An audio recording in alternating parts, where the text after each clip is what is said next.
And with that, perfect segue to our next guest. He joins us every Monday. Trevor Matich, ESPN college football expert, former BYU national champion. Trevor, how are you feeling as a BYU alumnus this morning? Well, I feel kind of like I've been kicked in the stomach by a giant Aggie wearing a Utah helmet. Oh, yikes. That's descriptive. That's not a good feeling. No. Wild Bill kicked you in the stomach? Wearing a Utah helmet. Why do you feel that way, Trevor? It's the worst of all nightmare scenarios, where you just can't wake up and you know it's a dream. You hope it's a dream. But losing 3 in a row is something that nobody around here is accustomed to. And so, I kind of don't know how to think. That's fair. Bronco. Well, I know what to think. I don't know how to feel. That's the problem. Yeah. I think a lot of people feel numb because they're like you. They're not really sure where to go with this. Bronco Mendenhall mentioned the word execution about 37 times in the postgame. Where is the execution lacking, Trevor, as you look back at this most recent loss to Nevada? A couple of places. On offense, especially, you've got ball security. And that's important. On special teams, you've got any individual execution problem on special teams will lead to a problem. And a big return contributed to one of Nevada's touchdowns in the second half last week. But especially on defense, you've got a lot of guys out. But when BYU doesn't get enough pressure on the passer to allow for any lack of execution anywhere. And what you're seeing is in different places, you're seeing guys not execute, whether it's in coverage, their eyes are in the wrong spot, and so they allow more separation than they should, or whether it's gap responsibilities. Because one thing Nevada was able to do was spread the ball well. They threw the ball to the left sideline, threw it to the right sideline, ran up the middle. Then it was throw left, throw right, middle, throw left, throw right, middle, and some combination of that. And BYU shouldn't be gouged up the middle with the running game of anybody. And yet they were gouged. And it's because guys, I think we're trying to do too much more than any other single thing. But if you're not exactly where you're supposed to be, then the potential for what happened against Nevada can happen. And that's what he's talking about in terms of execution. Your eyes are not exactly in the right spot. Your alignment is not in the right spot. And your your technique is not quite perfect. And it adds up to not one guy in a major fail, but a whole bunch of guys taking turns having poor execution that adds up to a loss. I think a lot of the frustration stems from the fact that it felt like BYU, despite all the injuries, had enough of an opportunity to win the last 2 games and did not. Christian Stewart has a really good game. I mean, he throws the ball 63 times, 408, 4 touchdowns. BYU scores 35. But they lose because of timely turnovers. Timely turnovers and untimely penalties. This is where we're seeing the penalties catch up to BYU. And those turnovers, though, really hurt them. There were 2 touchdown scores by Nevada in the second half off of BYU turnovers on short fields. As a matter of fact, they ripped off three quick touchdowns in the second half, off of 2 turnovers in that return, and a penalty on the BYU drive before the return when they had to punt. That contributed to the poor field position for BYU's defense to have to defend. And so, BYU is good enough to play with anybody in the country when they're doing all the right things. But they can get beat by the likes of Nevada, which has some dangerous players on it. But face it, Nevada's a mid-tier Mountain West team. And BYU shouldn't be in a position to give up 45 points to those guys, and 42, I'm sorry, and lose. And a lot of that was because of what BYU did to themselves. Trevor, if you had an opportunity to go into the locker room at any point this week and address whoever it is you wanted to address, what would you say? What would the real talk with Trevor Matich be to the BYU football team right now? The real talk would be you can see a lack of focus during practice on game day. They're working hard physically in practice because the coaches will not let them not work hard in practice.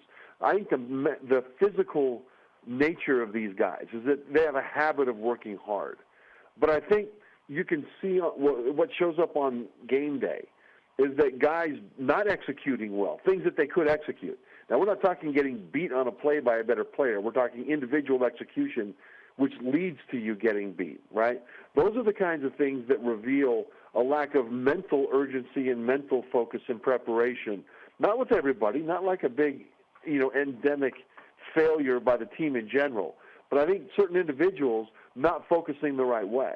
And so what I would tell them is, don't worry about beating Boise State. Don't worry about working hard in practice. And I've heard that from BYU players, a quote there. I would say, worry about expending immense mental energy in focus on the next rep in practice, because that's how you solve execution problems. And the truth of it is, BYU, they're not good enough to overcome their own execution mistakes. They've got to execute. What did you think of Christian Stewart's first home start? I thought he was great. You know, everything that he did quickly for the most part. He got the ball out of his hand relatively quickly. When he decided to run, he took off. You know, the game plan, I thought, was perfect for what he can do. They got the ball from a matchup standpoint to Mitch Matthews on a historic level, which I think was excellent play calling and an excellent execution by those two guys from that standpoint. You know, I thought that you saw what this offense could be when you've got a quarterback who is less of a mobile superstar like Taysom Hill and more of a guy who's a pure passer, and it can work either way. And it did work either way if it weren't for the turnovers and the penalties. Did the offense do enough to win this game against Nevada? You could say that they did, because you score 35 points at home and lose. You know, you can say that the offense did. But once again, the turnovers are what really, really hurt the team. And so even if you score a lot of points, if you give the ball up to the opponent on short fields, which they did a couple of times, then that causes a problem. Plus, there was that last turnover at the end of the game, which took away their opportunity, to maybe come back and do something. But especially those two turnovers that led to short field touchdowns. So I grade turnovers down even more than I grade scoring a lot of points, because you've got not only changes in field position, changes on the scoreboard, but changes in momentum when that happens. And that's one of the things that BYU did to contribute to their own loss in this game. And I wonder, with all the injuries, the offense has worse injuries than the defense, in my opinion, with Taysom Hill and Jamal Williams and whatnot. Yet the offense still performed. Why is it that the defense has not been able to perform, or didn't, against Nevada at the same level? I guess I wonder where the playmakers are. Well, the playmakers are hurt. You know, but they are on on offense as well, and they still got 35 points. Sure they are, but if you fail on offense on a series, well, you punt. It doesn't look good, but it's not catastrophic. When you fail on defense, it's there for the entire world to see. It's like, you know, if you're the pitcher in baseball and you get shelled, you're the guy standing on the mound, and there's nobody to hide behind. And on defense, you saw an epic failure of execution in contain. Guys on the edge to keep Cody Fajardo, the quarterback for Nevada, from breaking out into the open on the outside. And time again, guys were not setting the edge. And that was a huge factor in this game, because it gave them yards, it gave them points, it gave them momentum, it gave them not just hope, but a knowledge that they could beat BYU, and here's where we're going to do it. So that's one of the execution things. And it's one thing if you're out there and you get blocked, and that happens once in a while. That's okay. But if you don't initially get in the right spot and set the edge like you're supposed to, then worry about dealing with the blocker. Then that's a real problem. Another problem that they've got is with the pass rush. I was looking through pass rush, individual sack stats. And you don't have to have an actual sack in order to have a good pass rush, but it's a pretty good indication of what's going on. And BYU does not have a single guy in the top 100 in college football in terms of sacks. Unless I missed it, I didn't see a single guy. Now, part of that's injuries. You got, Kafusi and Fua out for time and stuff like that. But nobody's picking up the slack. But in their three losses, all three of the teams they lost to have two guys in the top 100. And Utah now has four guys in the top 100, including two defensive ends, two defensive linemen in the top 20. BYU doesn't have anybody in the top 100 in getting sacks. Well, that's a problem when you're not executing then with excellent assignments and alignment, because now you're not pressuring the quarterback, and a lot of other problems happen. So this is why the defense, I think, looks as bad as it's looking right now. A combination of injuries, inexperienced guys playing next to other inexperienced guys because of the injuries, and then we've got poor execution on initial assignment like contain. ESPN college football analyst Trevor Matich, BYU national champion. You can follow him on Twitter at @TMatich. No question, the level of expectation of BYU football because of the national championship and all of the history is really high. A lot of fans think it doesn't matter who's on the field, BYU should win football games. Given everything that's happened with so many injuries to, let's be honest, probably your 4 most dynamic players, Taysom Hill, Jamal Williams, Craig Bills, Alani Fua, should the expectation in your mind, Trevor, be lowered as they approach Boise State now? I think the expectation of how the guys that are on the field play should be as high as it's ever been. In other words, go back to what Bronco said. He said the word execution, what was it, 37 times? Something like that, yeah.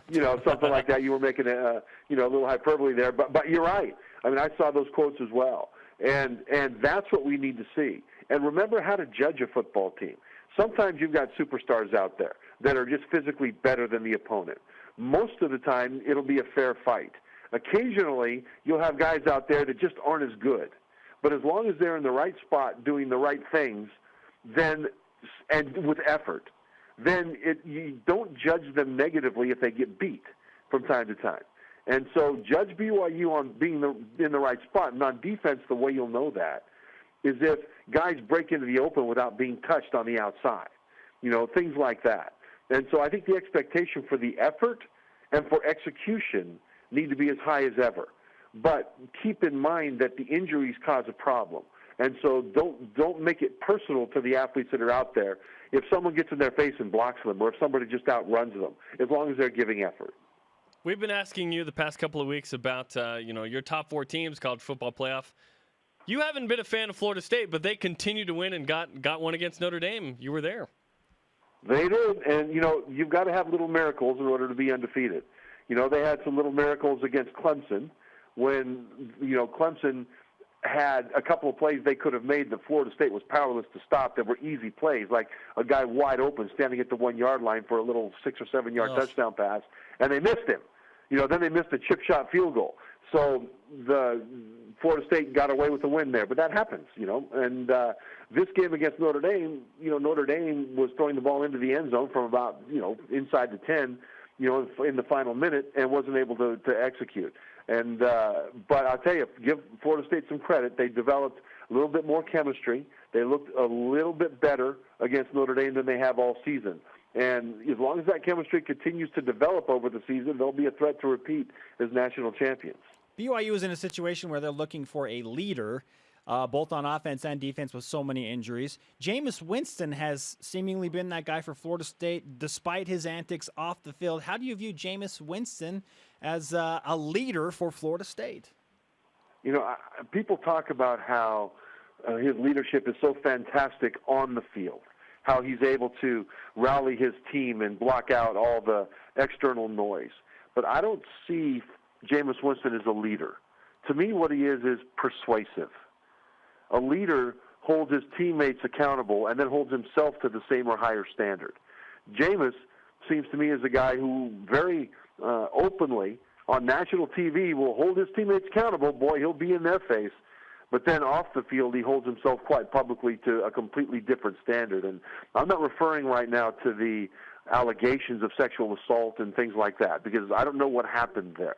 But I can say that other things, like shoplifting the crab legs, for goodness sake, and yelling misogynistic vulgarities on campus, for which he was suspended by his own team. Those kinds of things are not things that a leader does. There's a long string of things like that have nothing to do with the allegations against him that he's still dealing with on a university level right now. And I think a leader doesn't repeatedly put himself into situations like that. And remember, it's not just me saying this. His own university suspended him from the Clemson game because of his own bad behavior. So when I hear about him being a leader, I just sort of shake my head, because that's not what a leader does. That's what somebody who's persuasive does, but that's not what a leader does. Trevor, intriguing stuff. We thank you for the time once again. Another Matich Monday delivering BYU Boise State on Friday. We'll talk to you after that game. All right, thanks, guys. Hopefully we'll have a bit of a smile after that game. Please. We can only hope.